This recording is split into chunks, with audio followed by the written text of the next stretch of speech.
अस्सलाम वालेकुम my YouTube family, कैसे हैं आप सब। उम्मीद करती हूँ सब खैरियत से होंगे। अल्हम्दुलिल्लाह मैं भी ठीक ठाक हूँ। जब से कोविड स्टार्ट हुआ है और अब हालांकि वो ख़त्म भी हो चुका है, लेकिन यूके में डॉक्टर की अपॉइंटमेंट लेना बहुत मुश्किल है। पहले तो अपॉइंटमेंट मिलती नहीं है, और अगर मिल भी जाए तो डॉक्टर जो है वो फ़ेस टू फ़ेस तो अपॉइंटमेंट देते नहीं हैं। आपको जो है वो फ़ोन पे ही डॉक्टर बात कर लेता है, और फिर होता है कि आप जो है वो जाके फार्मेसी से अपनी मेडिसिन कलेक्ट कर लें। शुक्र है कि हमें जो है वो अपार्टमेंट मिल गई थी, लेकिन 1 घंटे के बाद की ही मिल गई थी। तो बस जल्दी से मैंने बच्चों को भी चेंज कराया, खुद चेंज किया, और हम जो है वो अभी सर्जरी पहुंच चुके थे। हसन जो है वो जाके उनको अभी काउंटर पे उन्होंने बताना है कि हम यहाँ पे आ चुके हैं, तो फिर वो अपने सिस्टम में डाल लेते हैं। फिर जब टाइम हमारा आएगा तो डॉक्टर हमें कॉल करेगा। तो क्योंकि मनाल को जो है वो काफ़ी टाइम से रात को वो सो नहीं सकती थी, उसका नाक बंद हो जाता था। तो फिर इसलिए हमने कहा कि इसको डॉक्टर से चेक ही करा लेते हैं, क्योंकि वैसे जो हम माएँ करती है ना घरेलू टोटके वगैरह, वो तो हमने बहुत किए, लेकिन उसको कोई फ़र्क नहीं हो रहा था। तो हमने कहा कि हम डॉक्टर से ही चेक करा लें। तो अभी हम यहाँ पे वेट ही कर रहे थे डॉक्टर का, और अपनी बारी का। डॉक्टर को चेक कराने के बाद जो है वो उन्होंने मेडिसिन दे दी थी मनाल को। तो हमने कहा कि हम तो वैसे ही बाहर निकले हुए हैं, तो हम मेडिसिन कलेक्ट करके ही वापस घर जाएंगे। तो अभी हम वन स्टॉप आ गए थे कि हम यहाँ से मनाल की जो मेडिसिन डॉक्टर ने दी है वो भी हम ले लें। तो अभी हम फार्मेसी की तरफ ही जा रहे हैं। जब हम यहाँ पे पहुँचे तो उन्होंने कहा कि आपको थोड़ा वेट करना पड़ेगा, 20 से 25 मिनट, या तो आप वेट कर लें या फिर जो है वो आफ्टरनून में आके तो अपनी मेडिसिन जो है वो कलेक्ट कर लें। तो हमने कहा कि हम जो है वो अब घर जाएं और वापस आके दोबारा लें। तो हमने कहा चलें, तब तक जो है वो हम कुछ खा पी लेते हैं, क्योंकि सुबह 8 बजे जो है वो अपार्टमेंट जो लाइन होती है वो ओपन हो जाती है। तो हमने उसी वक्त ही फ़ोन किया था, तो हमें जो है वो एग्जैक्ट 1 घंटे के बाद की ही मिल गई थी। तो इसलिए नाश्ते का कोई टाइम नहीं था, और ना बच्चों ने नाश्ता किया था और ना हमने किया था। तो अभी जो है वो काफ़ी भूख लगी हुई थी सबको। तो हमने कहा चलें, वेट तो वैसे ही करना है, तो हम जो है यहाँ से कुछ खा लेते हैं। अभी हम सबवे पे पहुँच चुके थे, तो हम यहाँ पे जो है वो ये खा रहे थे, लेकिन ये बच्चों ने नहीं खाया था। वही बात कि इसके अंदर जो है वो सब्जियां थी। तो उन्होंने कहा कि हमें तो ये अच्छा ही नहीं लग रहा। खैर, हसन और मैंने तो पूरा पूरा इंसाफ किया था, और बच्चों को हमने जो है वो भी डिक्सी से इनका जो फेवरेट जो चिकन और फ्राइज़ होते हैं वही लेके दिया। इन्होंने अपना फूड यहाँ से खाया था।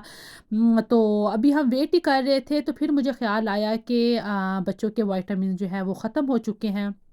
और जब मैंने देखा कि यहाँ पे by one get one half price offer लगी हुई थी, तो मैंने कहा चलें अभी ही ले लेते हैं, क्योंकि यहाँ पे जो आपको मेडिसिन है वो थोड़ी सी एक्सपेंसिव मिलती है, थोड़ी सी प्राइज़ी होती है। लेकिन क्योंकि वो समझ लें हमारे लिए जो मुस्लिम्स हैं उनके लिए हलाल टाइप है, क्योंकि वो सूट फॉर वेजिटेरियन होती है।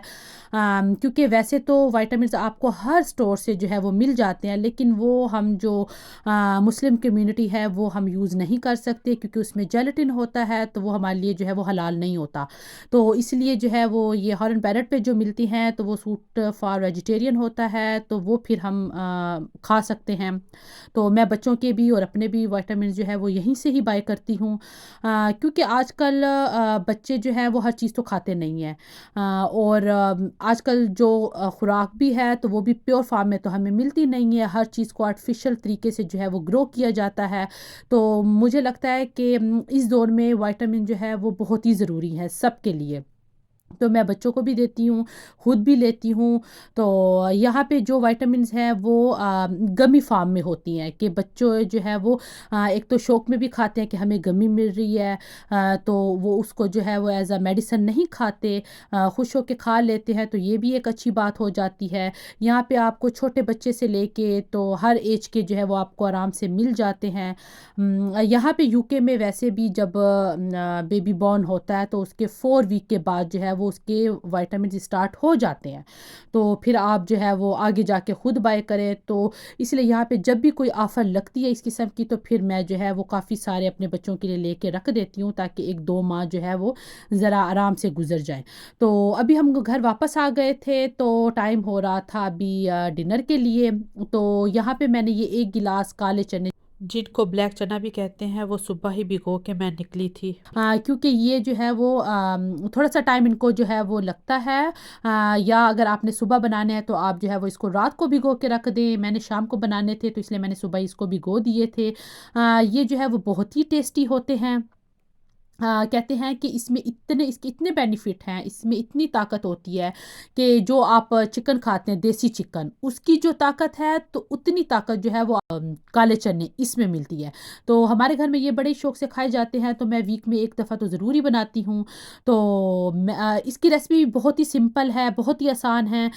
मैंने जो है वो एक गिलास काले चने लिए थे, तो उसके अंदर जो है वो मैंने 2 मीडियम साइज़ के प्याज, 2 टमाटर, 7 से 8 जवे लहसुन के और 1 इंच का टुकड़ा जो है वो अदरक का वो, और जो हमारे घर के मिसाले होते हैं जिसमें नमक, लाल मिर्च, अजवाइन, ज़ीरा, ये डाल के और आपने खुला सा पानी डालना है क्योंकि ये गलने में बहुत टाइम लेते हैं। तो खुला सा पानी डाल के तो आपने प्रेस लगा लेना है, मतलब 30 मिनट प्रेस तो कम से कम होना ही चाहिए। तो जब मैंने प्रेस लगा लिया तो यहाँ पे जो है वो चने गल चुके थे, तो मैंने दूसरे पॉट में उसको निकाल लिया और अब मैं इसका थोड़ा सा पानी ड्राई करूँगी, बहुत ड्राई नहीं करूँगी, थोड़ा सा पानी रहे।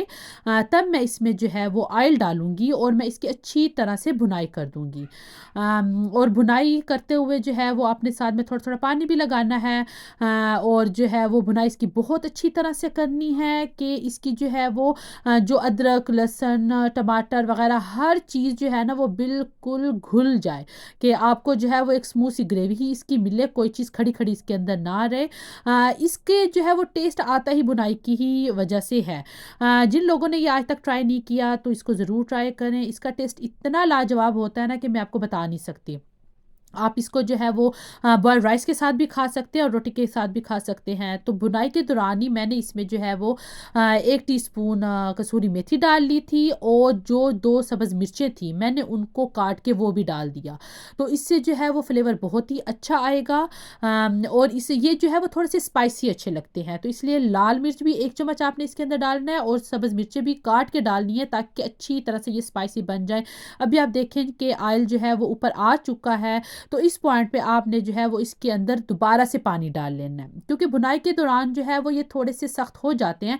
अभी आपने पानी डाल के तो इसको 20 से 25 मिनट के लिए बिल्कुल दम वाली आंच पे रख देना है। और उसके बाद जब आप देखेंगे कि ये जो है वो गल चुके हैं, तो आपने अपने हिसाब से इसकी ग्रेवी रखनी है क्योंकि कुछ लोगों को जो है वो सालन इसका बहुत पतला चाहिए होता है और कुछ जो है वो थिक पसंद करते हैं।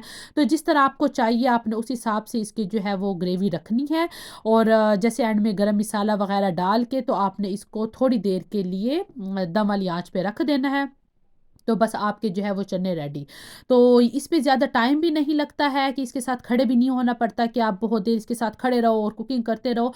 तो बहुत ईज़ी सी न और मज़े की इसकी जो है वो रेसिपी है। तो आप इसको ज़रूर ट्राई कीजिएगा और मुझे बताइएगा कि जो है वो आपके ये काले चने जो है वो कैसे बने हैं। तो बस आज का दिन जो है वो वैसे भी बाहर बहुत ज़्यादा ही गुज़र गया था और घर के ना कोई और काम हो सके थे और ना कुछ। तो बस कुकिंग से फ़ारिग होके तो खाना वगैरह खा के तो मैंने आज बिल्कुल कोई बर्तन वॉश नहीं किए थे, तो मैंने कहा चलें आज जो है वो मैं डिशवॉशर में ही लगा देती हूँ। मैं एवरीडे डिशवॉशर में नहीं लगाती, साथ-साथ ही बर्तन धुलते रहते हैं। लेकिन जैसे इस तरह का ऐसा कोई दिन आ जाए कि आप बहुत बिज़ी हैं, नहीं धुलते या जिस दिन बर्तन बहुत ज़्यादा होते हैं, तो मैं फिर उनको जो है वो डिशवॉशर में लगा लेती हूँ कि चलें एक दफ़ा ही धुल जाएँ आराम से। तो अभी मैं जो है वो सारे के सारे बर्तन जो है वो डिशवॉशर में लगा के तो उसको ऑन कर लूँगी कि सारे बर्तन भी धुल जाएँगे और किचन भी साफ़ हो जाएगा। तो बस यही तक था आज का ये मेरा व्लॉग। उम्मीद करती हूँ आपको पसंद आया होगा। अगर पसंद आया है तो मेरे चैनल को सब्सक्राइब करें, लाइक करें और शेयर करें और अपना और अपनों का ख़्याल रखिएगा। मिलते हैं आपसे नए व्लॉग के साथ, एक नई रेसिपी के साथ। अल्लाह हाफ़िज़।